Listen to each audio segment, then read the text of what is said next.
আজকে চিন্ময় গ্রেপ্তার হয়েছে বলে আপনি আজকে কুমিরের কান্না কাঁদছেন, ক্রোকোডাইল টিয়ার্স আপনার চোখ দিয়ে পড়ছে।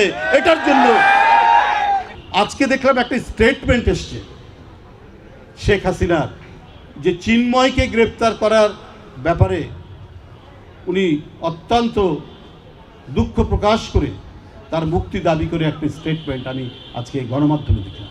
আপনার চিন্ময় গ্রেপ্তার হয়েছেন দেশের প্রচলিত আইন অনুযায়ী।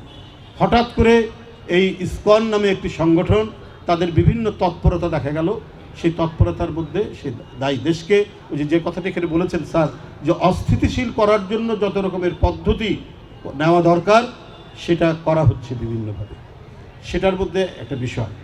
তো এখন কথা হলো যে আপনি মুগ্ধর মতো একটি ছেলে, কি তারুণ্যদীপ্ত ছেলে, বাচ্চা ছেলে, হয়তো কলেজে পড়ে, সে তার আরেক সতীর্থ গুলি খাচ্ছে, তাকে বলছে পানি লাগবে পানি। আপনি যে মুগ্ধকে হত্যা করতে পারেন, যে আবু সাইদ রংপুর বেগম রোকিয়া বিশ্ববিদ্যালয়ের ছেলে, যার বুকের পাঞ্জাবি ছিঁড়েতে দাঁড়িয়ে ওই পুলিশের বুলেট বরণ করেছে, তাকে হত্যা করতে পারেন। আজ আপনি নাফিজের মতো ছেলেকে হত্যা করতে পারেন। আজকে চিন্ময় গ্রেপ্তার হয়েছে বলে আপনি আজকে কুমিরের কান্না কাঁদছেন, ক্রোকোডাইল টিয়ার্স আপনার চোখ দিয়ে পড়ছে।